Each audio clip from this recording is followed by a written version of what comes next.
నా కలల కథనం అందరికీ నమస్కారం. నేను మీ లావణ్యంలోని కథానిక కవితను. ఈరోజు మనం వినబోయే స్టోరీ ప్రేమ యుద్ధం పార్ట్ 6. ఈ స్టోరీని వినబోయే ముందు మన ఛానల్ని సబ్స్క్రైబ్ చేసుకోండి అబ్బా. సూర్య కార్ ఇంటి వద్ద కాకుండా కాస్త దూరాన ఉన్న పశువుల పాక వద్ద కారు ఆపాడు. అతను కారు దిగి సంధ్య వైపు చూశాడు. ఆమె కూడా కారు దిగి చుట్టూ చూసింది. అతను ఆమె వైపు కోపంగా చూస్తూ, ఏంటి వింతగా చూస్తున్నావు? వీటి గురించి ఎప్పుడూ వినలేదా, చూడలేదా?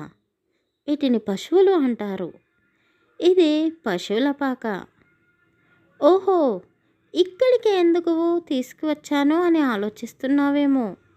అందరి ముందు చెప్పావు కదా నాతోనే ఉంటాను అని. మరి నేను ఉండేది ఇలాంటి చోటనే, నువ్వు ఉండాల్సింది కూడా ఇక్కడే. ఇప్పటికే చాలా లేట్ అయింది, వెళ్ళి ఏదో ఒక మూలన పడుకో అని ఆమెకు చెప్పేసి అతను నడుచుకుంటా అక్కడి నుండి వెళ్ళిపోయాడు.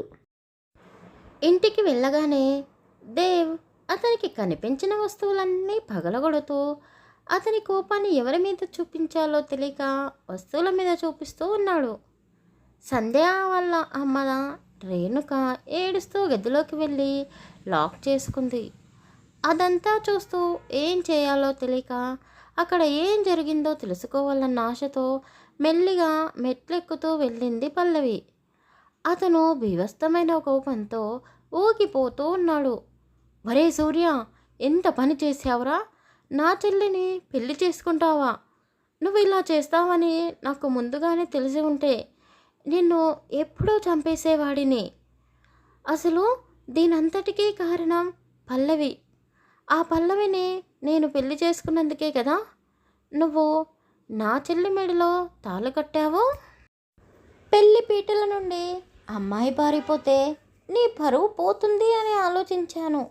నువ్వు చేసుకోబోయే అమ్మాయి పల్లవి అని తెలిసి నిన్ను దెబ్బతీయాలి అనుకున్నాను.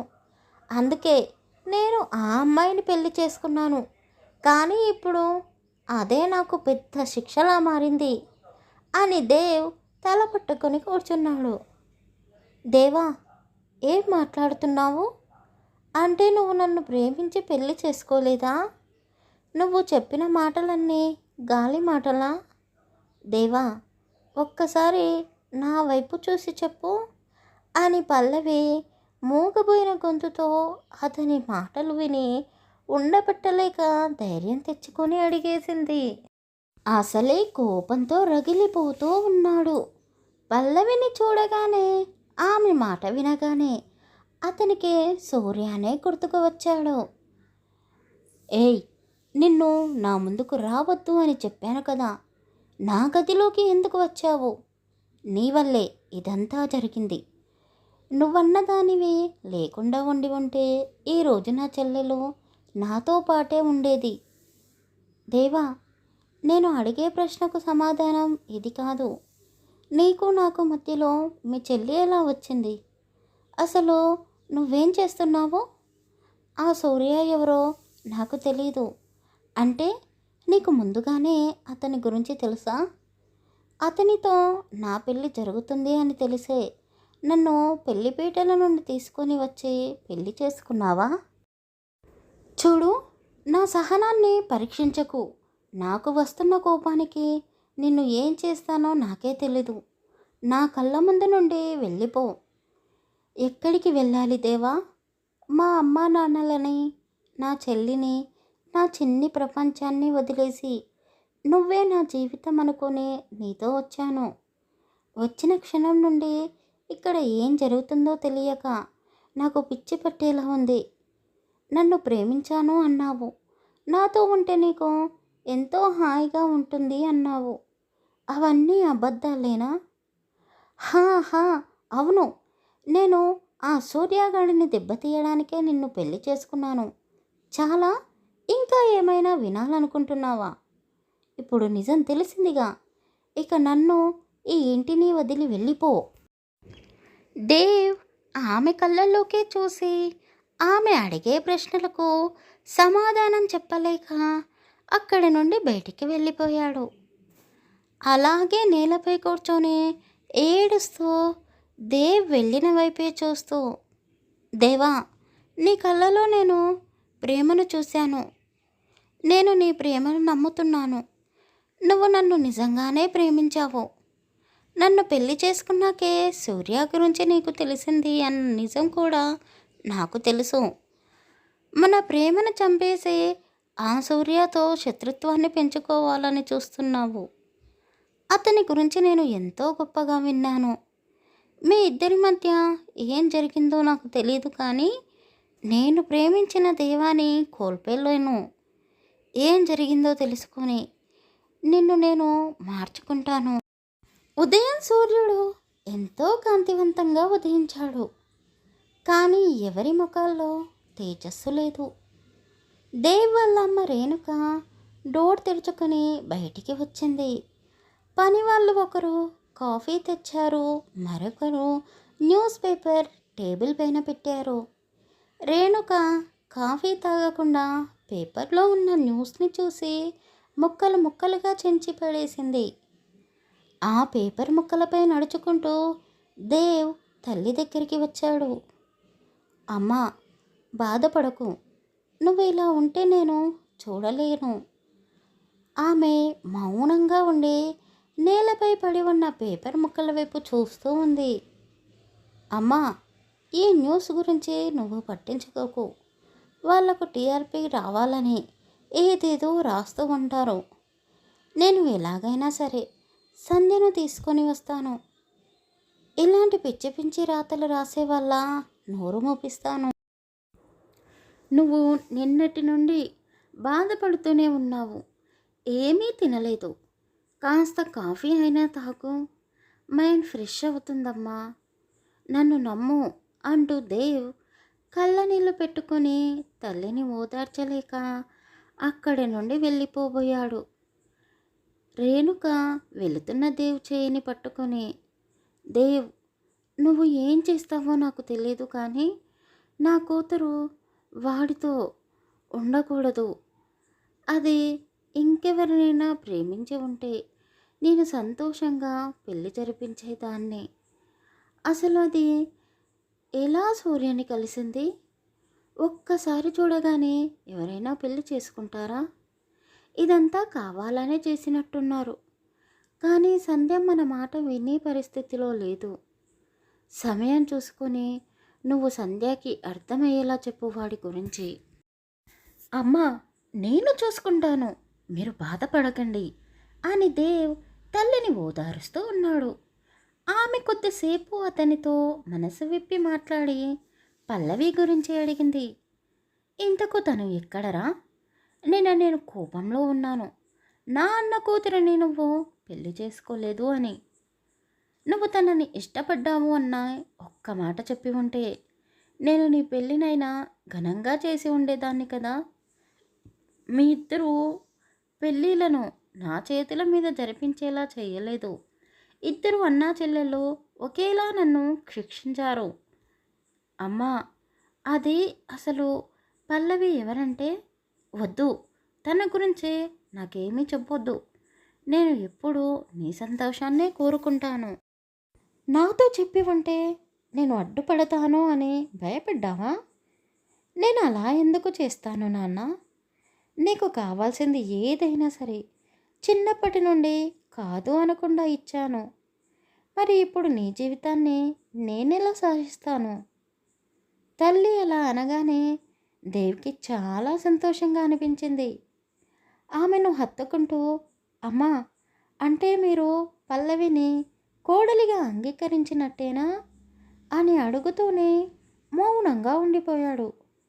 తల్లి నుండి దూరం జరిగి, అమ్మా, నాకు ఇంపార్టెంట్ వర్క్ ఉంది, నేను ఆఫీస్ వరకు వెళ్ళి వస్తాను అంటూ ఆమె సమాధానం వినకుండానే దేవ్ అక్కడి నుండి వెళ్ళిపోయాడు. వీళ్ళిద్దరి మాటలో విని పల్లవి ఆశ్చర్యపోయింది. ఏంటి దేవ్, అలా వెళ్ళిపోయావు? అత్తయ్య గారు ఏం చెప్తున్నారో ఒక్క నిమిషం ఆగి ఉంటే తెలిసేది కదా. దేవ్కి ఇప్పుడు నేనంటే చాలా కోపంగా ఉంది. అందుకే నేనంటే ఇష్టం లేనట్టుగా ప్రవర్తిస్తున్నాడు అని పల్లవి బాధపడుతూ ఉంది. రాత్రంతా బాగా తాగేసి పొలం గట్టు వద్దనే పడుకొని ఉన్న సూర్య మత్తుగా నిద్రలేచాడు. ఏంటి, నేను ఇక్కడే పడుకొని పోయానా?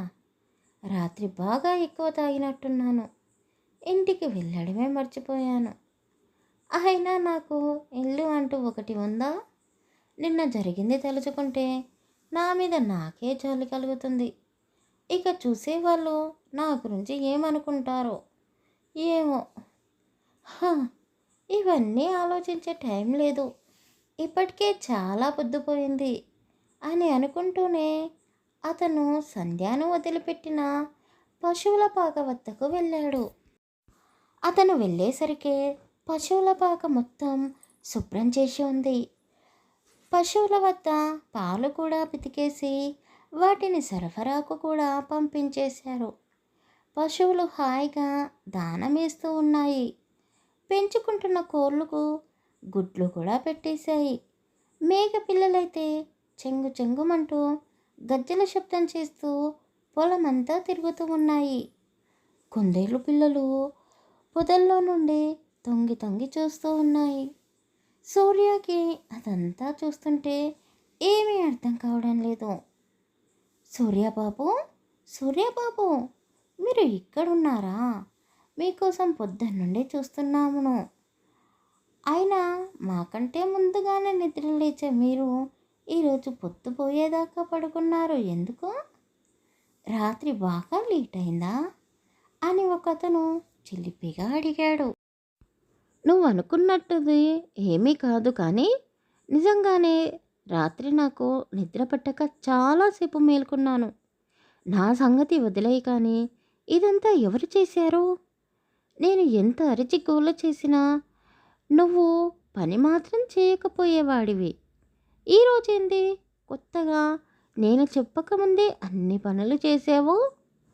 అయ్యయ్యో సూర్యబాబు, మీరు ఎప్పుడూ నన్ను తిడుతూ పనులు చెప్పేవారు. మీరు ఈరోజు కూడా అలాగే చేస్తారో అనుకున్నా. కానీ హా, కానీ ఏంటిరా? అది అది అంటూ అతను తల కొట్టుకుంటూ, మరేమో మీరు ఇక్కడే పడుకోమని రాత్రి మీరు ఆవిడని వదిలేసి వెళ్ళారు కదా. తనకి రాత్రంతా నిద్ర పట్టలేదు పాపం. తొలి కోడి కూయగానే నన్ను నిద్రలేపి ఈ పనులన్నీ తాను చేస్తూ నాతోనూ చేయించింది. అప్పుడు నాకు చాలా కోపం వచ్చింది. కానీ ఇప్పుడు మాత్రం మనసుకు చాలా తృప్తిగా ఉంది. ఇది నిన్న మొన్నటి వరకు మనముండే పశువుల పాకనేనా అన్నట్టుగా ఉంది. చూడండి ఎలా ఉంది సూర్యబాబు, ఇక్కడ నచ్చిందా అని అతను అడిగాడు. ఒరేయ్, నువ్వు మనిషివైతే పెరిగావు, కానీ బ్రెయిన్ మాత్రం ఎదగకుండా అలాగే ఒదిగిపోయి ఉంది. ఇంతకీ తను ఎక్కడా? ఎవరు? అదేరా, నిన్ను నేను ఇక్కడ వదిలేసి వెళ్ళాను కదా, తాను ఇక్కడే ఉందా లేదా వాళ్ళ పుట్టింటికి వెళ్ళిపోయిందా? అతను నవ్వుతూ, అయ్యో సూర్యబాబు, మీరు నాకు బ్రెయిన్ ఉందా అని అడుగుతున్నారు. ముందు మీకు ఉందా? తను ఎవరు? మీ భార్య. మరి మిమ్మల్ని వదిలేసి ఎక్కడికి వెళుతుంది? ఇదంతా చేసింది ఎవరి కోసం? ఒరేయ్, నువ్వు సోది ఆపు ముందు. తను ఎక్కడ ఉందో చెప్పు. ఇంకెక్కడుంటుంది సూర్యబాబు? అదిగోండి అక్కడ ఉంది. మీరు కట్టించిన ఇంట్లో ఉంది. ఇల్లంతా శుభ్రం చేస్తూ ఉంది. నాకు తెలిసి ఈ పాటికే అందంగా ముగ్గులు వేసి కమ్మటి వంట వండడం కోసం వంటగదిలోకి వెళ్ళి ఉండొచ్చు. ఏం మాట్లాడుతున్నావురా? తను మా ఇంట్లోకి వెళ్ళిందా? నేను వద్దు అని చెప్తున్నా, నా మాట వినకుండా వెళ్ళిందా? ఉండు, దాని సంగతి చెప్తా. అన్నీ వాళ్ళ అన్న బుద్ధులే వచ్చినట్టున్నాయి అని సూర్య కోపంగా ఇంటివైపు వెళ్ళాడు. వెళ్ళగానే వాకిట్లో ముగ్గుని చూసి ఆశ్చర్యపోయాడు. ఇల్లంతా గమనిస్తూ వంటగది వైపు వెళ్ళాడు. వంటగదిలో నుండి వస్తున్న ఘాటైన వాసనకు అతని ముక్కు అదురుతుంది. ఇల్లంతా పొగబారిపోయి ఉంది. వామ్మో! ఏం చేస్తుంది ఈ పిల్ల అని మనసులోనే అనుకుంటూ వంటగదిలోకి వెళ్ళి వంట చేస్తూ ఉన్న సంధ్యాని చూసి ఆమె చెయ్యి పట్టుకొని అతని పైకి లాక్కున్నాడు. ఆ తర్వాత ఏం జరగబోతుంది తర్వాయి భాగంలో తెలుసుకుందాం. కథ నచ్చితే లైక్ చేసి కామెంట్ చేసి మన ఛానల్ని సబ్స్క్రైబ్ చేసుకోండి అబ్బా.